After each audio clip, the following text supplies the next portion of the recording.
Selamat datang di Indonesia hari ini, sebuah negara di mana gedung sekolah bukan lagi tempat edukasi, tapi sudah beralih fungsi menjadi tempat audisi. Menurut keyakinan saya. Tapi ini bukan semata asumsi yang membabi buta. Saya akan jelasin dari mana saya dapat keyakinan tersebut. Kalau kamu cek media sosial sekarang, khususnya wajah-wajah pendidikan kita, batas antara lembaga pendidikan sama manajemen artis itu udah setipis tisu. Ya estetik sih, tapi 3 kali 7. 24. Salah. 32. Salah. Enggak, 22. Salah. Pas, Pak. 5 kali 4. 5 kali 4, 24. Salah. 23. Salah. otaknya kosong. Ini yang disebut validation addiction, atau kecanduan validasi. Jadi di psikologi ada yang namanya dopamine hit. Tiap kali si murid dan guru ini ngonten joget-joget, terus yang nonton rame, otak mereka ngelepasin dopamin yang bikin nagih. Saking candunya dapat like, share, dan masuk FYP, mereka sampai lupa kalau ada yang namanya marwah, kehormatan, harga diri, martabat yang harus dijaga. Saya jadi curiga apa pejabat-pejabat yang joget-joget itu dulu masa kecilnya dimulai dari hal-hal yang kayak gini. Saya nemu video dan kaget banget ngelihat betapa jauhnya masa SD saya sama anak-anak SD zaman sekarang. Ini bocah bukannya diajarin cara bernalar dan berlogika, malah disuruh joget-joget depan banyak orang. Which is kayaknya nggak mungkin inisiatif dia sendiri kan. Pasti ada arahan dan persetujuan guru-gurunya gitu. Mana bocahnya buat laki-laki nggak gini? Ya elah, jangan kaku ngapa bang, itu kan lucu-lucuan aja buat hiburan. Kan juga bentuk pemasaran biar sekolahnya terkenal. Nah ini masalahnya. Logika itu sekarang udah nggak logis. Bukankah lucu nggak harus bego? Panji lucu nggak bego? Radit lucu nggak bego? Ya walaupun ada yang lucu dan... Saya nyari-nyari di mana ini jawabannya. Tapi maksudnya, masih ada kan cara lain buat deket sama murid? Buat bikin suasana nyaman dengan cara yang lebih berpendidikan.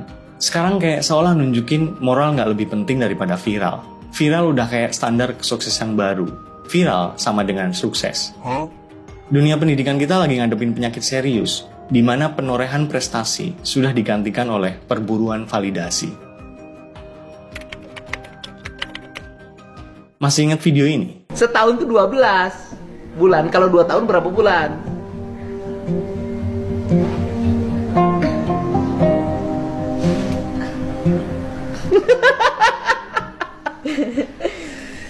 Setahun berapa bulan? 12. 2 tahun berapa bulan?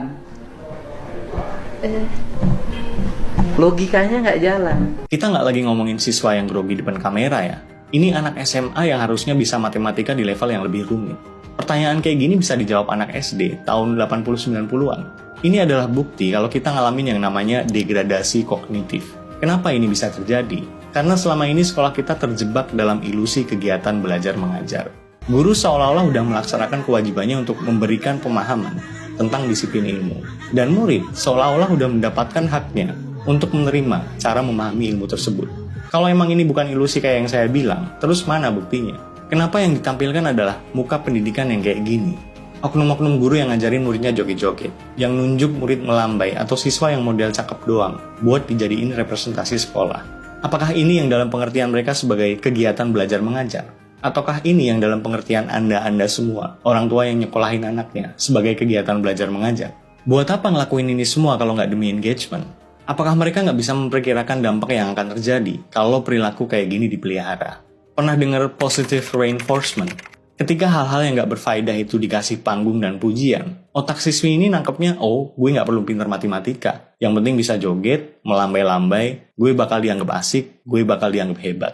Gini teman-teman. Ada perbedaan besar antara understanding atau paham dan memorizing atau menghafal. Sementara sistem pendidikan kita itu sekarang udah kayak pabrik mesin fotokopi. Guru ngasih materi, murid suruh ngafal, terus ujian. Habis itu, gone, hilang. Dan ini diulang-ulang terus. Murid cuma diajarin 5 tambah 5 sama dengan berapa. Bukan 10 sama dengan berapa ditambah berapa. Inilah yang melahirkan ribuan siswa yang punya ijazah, tapi nggak punya logika. Seenggak sukanya orang sama Bang Rocky, tapi buat saya omongan dia ada benernya. Ijazah hanya tanda Anda pernah sekolah, bukan berpikir. Relate banget kan? Apalagi kalau ngelihat para pengajar yang harusnya jadi garda terdepan pemberantas kedunguan, malah jadi sponsor atas kedunguan itu sendiri. Kalau kita pengen tahu kenapa wajah pendidikan kita bisa sehancur ini, kita harus lihat dari jantung pendidikannya dulu, which is guru. Guru-guru ini, oknum guru lebih tepatnya, mereka lebih bangga kalau video mereka tembus jutaan views. Kita ngelihat fenomena di mana guru dan murid sama-sama jadi pecandu konten. Guru yang harusnya jadi rem buat perilaku muridnya yang melenceng, malah ikutan joget demi ngejar FYP. Ini apa nggak bikin muridnya mikir, lah guru gue aja begitu, kenapa gue enggak? Akhirnya terjadilah apa yang disebut devaluasi marwah. Lembaga pendidikan yang harusnya jadi ruang intelektual, malah lebih mirip manajemen artis. Gurunya jadi talent scout yang milih-milih, mana nih murid yang punya tampang-tampang viral, mana yang nyolok buat ditaruh di depan. Sementara kemana murid yang benar-benar berprestasi secara akademik. Mereka tenggelam di pojokan karena dianggap nggak menjual buat konten sekolah. Guru-guru ini terjebak dalam istilah psikologinya the halo effect. Mereka ngerasa kalau mereka ngikut tren bareng muridnya, kontennya banyak yang suka, berarti mereka udah jadi guru asyik dan deket sama murid. Lalu karena ngerasa udah jadi guru yang asyik, mereka lupa kalau kedekatan emosional harus dibarengi dengan ilmu.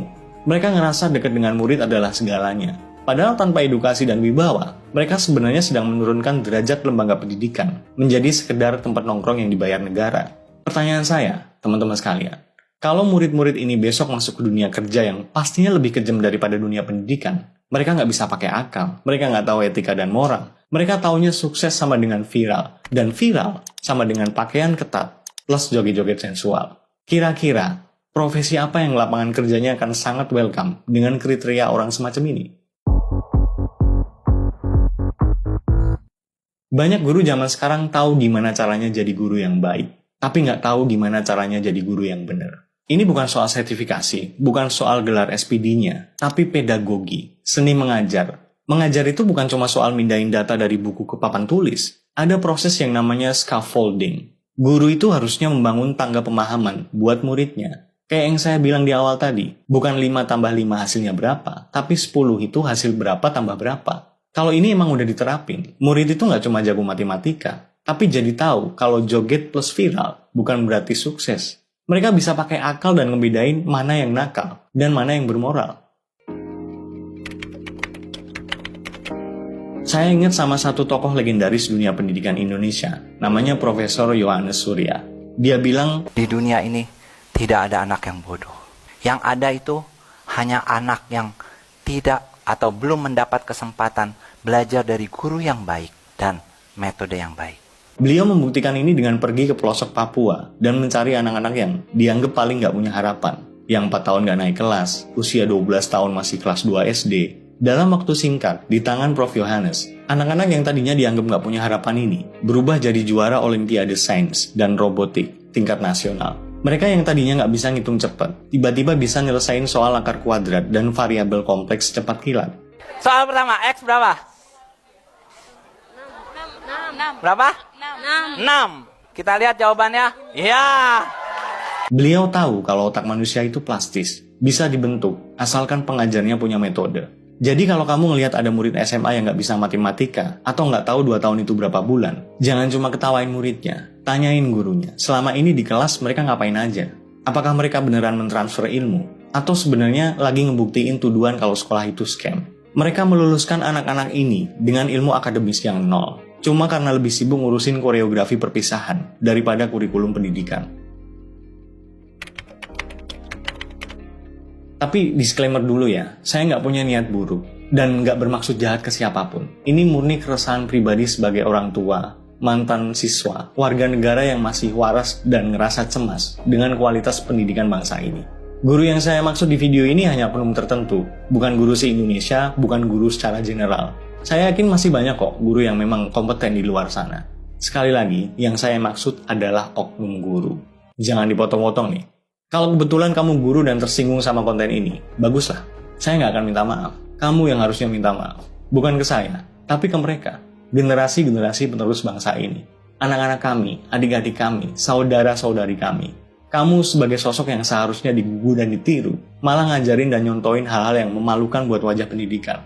Bayangin betapa ngerinya masa depan bangsa kita kalau yang kayak gini ini dibudayakan. Kita akan melahirkan sebuah generasi yang mungkin pinter joget, jago ngedit, tapi tolol secara logika dan nol secara etika.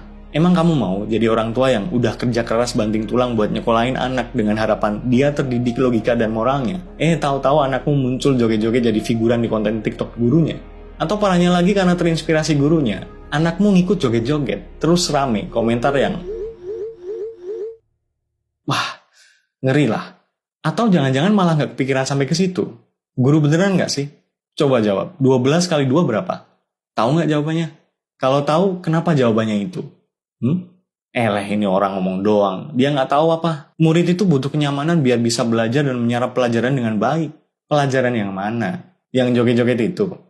Video yang tersebar di media sosial memperlihatkan 5 orang siswi sekolah dasar yang bergoyang erotis sambil disawer dan diteriaki oleh penonton. Apa yang nggak bisa hitung-hitungan itu?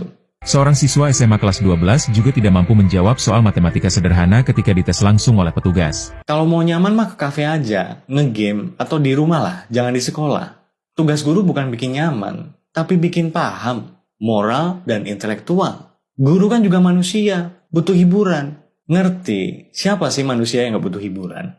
Tapi lihat-lihat juga dong. Saya gak pernah tuh denger pilot joget-joget pas nerbangin pesawat.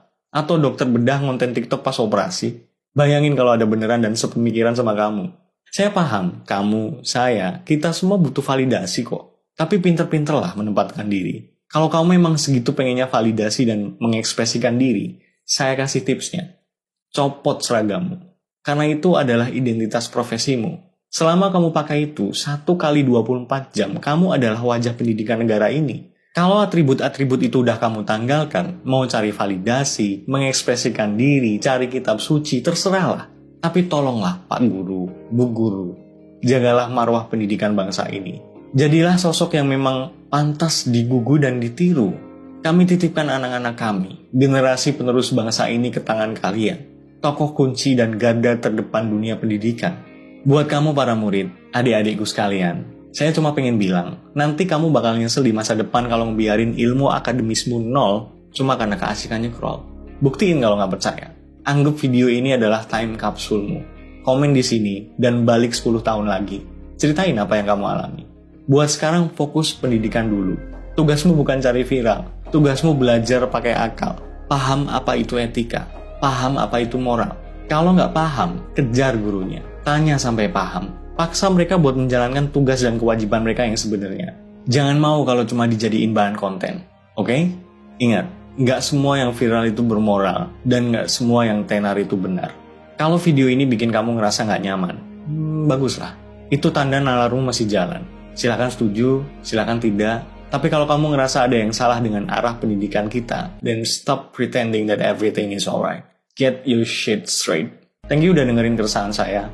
Semoga bermanfaat. See ya.